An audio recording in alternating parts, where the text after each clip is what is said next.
como decíamos hace un rato, nos vamos a meter de lleno en la situación de la morosidad, del endeudamiento, tanto familiar como empresarial en la Argentina, porque salieron nuevos datos del Banco Central analizados por el CEPA, el Centro de Economía Política Argentina, y los números que vemos, que han compartido, hablan de una morosidad récord en nuestro país. Detallándolo de forma pormenorizada, estamos hablando de una morosidad de las familias, una morosidad familiar con entidades bancarias, es decir, no cuenta todo lo que vaya por el ámbito de lo informal. Con entidades bancarias llega al 12,3%, mientras que desde las empresas llega al 3%, números que hace 19 meses de forma consecutiva que vienen al alza. Queremos analizar esto con un mayor nivel de detalle y por eso estamos en comunicación con Julia Rigueiro, magíster en Historia, integrante del CEPA, del Centro de Economía Política Argentina, quien ha tenido la amabilidad de atendernos. Julia, muy buenos días. Acá Tomás y Mauro, te saludamos en Radio Urbana. ¿Cómo estás? ¿Qué tal? Bien, bien. ¿Ustedes? Muy bien, muchas A pesar de gracias. las noticias. Sí, no, la verdad que los números no dan para estar muy bien tampoco. Números, son 19 meses seguidos de aumento de las deudas, tanto de las familias como de las empresas. Sí, ahí se cae el primer argumento de diagnóstico que esboza el gobierno. Ujú. Caputo creo que fue, que dijo, no, no, esto de la morosidad es porque riesgo Cuca, las elecciones, y bueno, y la gente tomó créditos esperando una devaluación y de esa manera poder devolverlos de forma más fácil. Ujú. Bueno, los datos oficiales del Banco Central de la República Argentina no muestran eso, sino que es desde el tercer trimestre de 2024 que empieza a crecer sostenidamente la morosidad hasta llegar a los últimos que tenemos, que son los datos de mayo y que muestran Ujú. este récord, que inclusive visto a lo largo del tiempo es un poco impresionante porque supera los límites o los récords de morosidad que hubo durante la pandemia que significó una crisis económica muy fuerte en nuestro país y en todo el mundo, no hace falta Ujú. darle mucha vuelta a eso, todos nos acordamos, y además, comparado con el 2003, que son los primeros datos de los que disponemos, o sea, el posterior de nuestra última crisis más grande económica de la historia reciente, son los niveles más altos. Entonces, estamos en esa situación. No es para dejar de prestarle Ujú. atención, sino todo lo contrario, porque aparte hay diferencias que nos distancian de aquel 2003, cuando la deuda con las entidades financieras bancarias era la Claro. que se elevó hasta más de un 30%. En cambio ahora, con los bancos, hay deudas que están en situación de mora en alrededor de un 12,3%, pero escalaron las de las billeteras virtuales, que por supuesto en el 2003 no estaban Ujú. difundidas, no existían al nivel que existen hoy y demás, y no estaban al alcance de la población tal Ujú. como las conocemos. Eso me interesa particularmente porque es un estudio que se separa analizando puntualmente la cuestión de la mora con entidades bancarias. Preguntarte justamente eso, ¿no? ¿A qué se refiere? Digo, ¿es un préstamo de un banco de forma puntual y más tradicional, si se quiere? Porque, qué sé yo, nombro alguna, ¿no? Cuenta DNI. Pedís alguna cuestión, ¿eso cuenta como entidad bancaria o mercado pago? Ahí sí, ahí no. Bueno, buena pregunta. Entidades bancarias, hay entre 3 y 6 que concentran casi la totalidad de la mora. Están el Banco Galicia, el Santander, el Nación y el Provincia como dentro de las que más están teniendo esta situación.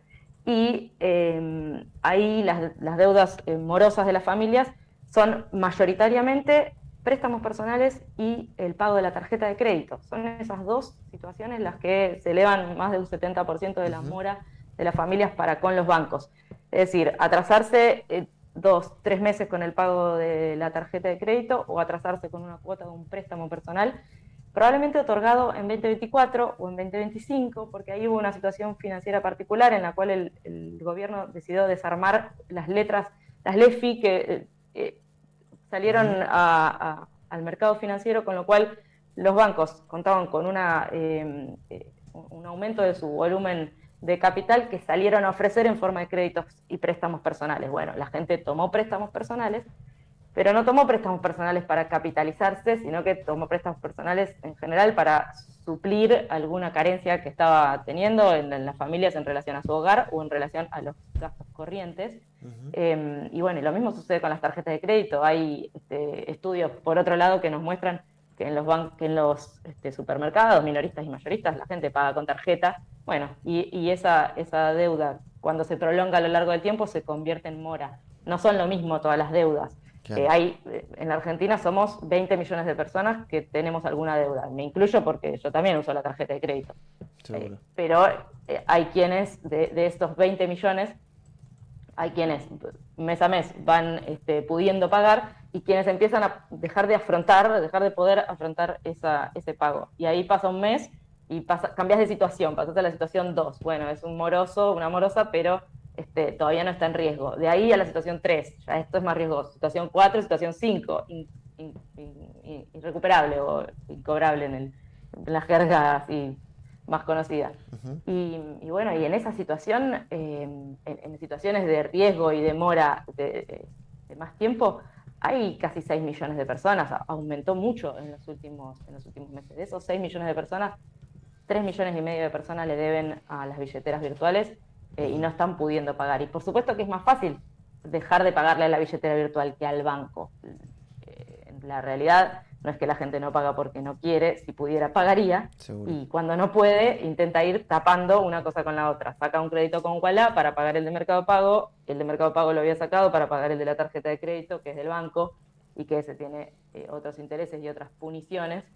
Pero bueno, hace un ratito mencionaste a Mercado Pago y justamente las billeteras virtuales, incluyendo a Mercado Pago, tienen una situación diferente a la de los bancos porque prestan sabiendo que el riesgo de incobrabilidad o el riesgo de que no les paguen es mayor y por eso las tasas también son mayores. Y así, si nos vamos, estos son datos del central, ¿no? No hay datos de los préstamos informales, que ustedes también lo decían al principio. Bueno, si nos corremos hacia los préstamos informales, todavía las tasas son más jodidas, más altas, porque tienen más riesgo de no cobrar. Seguro. Julia, y pensando a futuro, ¿cuáles son las estrategias que están teniendo las familias o las empresas? ¿Hay lugar para refinanciar las tasas o ya se llegó a una situación donde los bancos te catalogan como incobrable, entonces ya no hay, por más que baje la inflación y baje un poco la tasa con respecto a hace un año o 2 años atrás? ¿Cómo opera esto? Por ejemplo, pasábamos antes el audio de Javier diciendo puede haber una devaluación del 20% de acá a algunos meses y toda esa estrategia de la gente está esperando o que haya una devaluación o que bajen las tasas, pero las dos cosas a la vez no puede ocurrir. ¿Qué imaginás? ¿Cuáles son las herramientas que tienen hoy las familias y las empresas para sacarse el peso de encima que está teniendo hoy la cuenta financiera? Bueno, me gustaría decir que la estrategia que tienen es esperar una suba de sus salarios y de sus ingresos mensuales, pero no parece estar a la vista esa estrategia por lo pronto. Debería ser sí un asunto de un próximo gobierno al que le interese solucionar esto, que se transforma en un problema en tanto y en cuanto es un problema para las familias deudoras y para los bancos y las billeteras acreedoras, y ahí hay que elaborar una solución de conjunto, que las hubo en otros momentos, que las hubo en otros países. Hace un ratito ustedes estaban hablando de Brasil. Bueno, ocurrió una situación similar de deuda muy grande de las familias y un programa para desendeudar en aquel momento con financiamiento y con quita de intereses y demás. En esta situación, por lo menos por ahora, no parece haber nada a la vista que muestre un alivio para las familias en relación a esas deudas, como un refinanciamiento, por ejemplo. Con lo cual, se agrava el panorama porque en los datos del último mes, lo que se vio fue que también una buena cantidad de gente, casi 400.000 personas, migraron de una situación de riesgo a una de más riesgo. Entonces, bueno, el panorama no es alentador. ¿Qué pueden hacer las familias? Yo no quiero ser partícipe de un discurso de todavía más ajuste, porque es casi inviable a esta altura, pero no hay... no pienso que haya por ahora una manera de refinanciamiento, por lo menos que se esté mostrando, Sí creo que para las empresas eso es diferente por el tipo de créditos que toman, por el tipo de relación con los bancos, y en particular pienso en las empresas de construcción, que es un panorama muy complicado en tanto y en cuanto no Claro. mejora la actividad de la construcción. Mm. Con lo cual, no sé, no tengo nada auspicioso para decir. Y te hago una última, estoy viendo el informe acá, está muy bueno y detallado. ¿Cuáles son las entidades bancarias y las no tradicionales que están con mayor número de deudas y más expuestas a estos riesgos de incobrabilidad? Bueno, los bancos los mencionaba hace un ratito, el Galicia, el Santander, el Nación, el Provincia. eh, y en cuanto a las billeteras virtuales, todo lo que corresponde al grupo naranja, tarjeta naranja, naranja X, no me acuerdo cuál es el otro,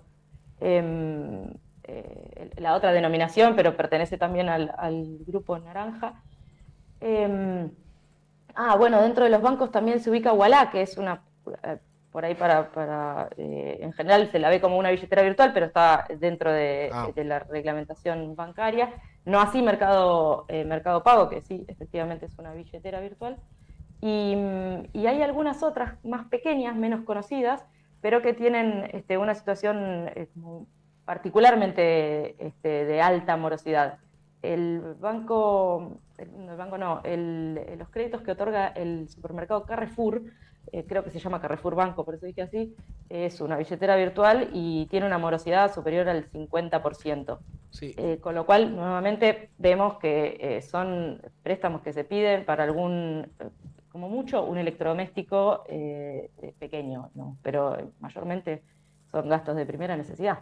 Vos sabés que es un fenómeno que me llamaba poderosamente la atención. Están tanto como de los que más tienen, pero como más expuestos en cuanto al ratio, un montón entiendo que son las tarjetas de créditos que te dan los propios supermercados para la compra habitual Claro. de alimentos o, bueno, alguna cuestión electrodoméstico, pero decías, Carrefour. La Anónima, una cadena muy cerquita nuestra de la Patagonia, súper importante. Todo lo que tiene que ver con Secosud, que son BEA, Disco, no sé qué otro, Jumbo creo que también está dando vuelta por ahí. O sea, hay una fuerte presencia de tarjetas de crédito vinculado con los supermercados. Sí, y bueno, y los lugares de venta de productos también como electrodomésticos más grandes como Megatone y Cetrogar. Claro. Eh, Ahí puede haber, el gobierno diagnosticó lo siguiente, dijo, la gente es irresponsable y toma créditos que no puede pagar, la gente espera una devaluación porque son cucas y quieren que eso suceda, entonces sacaron para pagarlo más barato, y los bancos prestaron sin ver a quién y deberían haber evaluado mejor a quienes les prestaban. Bueno, eh, viendo a dónde es donde se concentran los mayores niveles de morosidad y evaluando estos supermercados y lugares de electrodomésticos, la realidad muestra algo diferente. Y si bien alguien puede haber sacado una heladera con un préstamo de Cetrogar y la sacó con malicia pensando en una devaluación y después pagar más barato, es una heladera. O sea, no, bueno, nada, no voy a descubrir la insensibilidad del gobierno en este momento.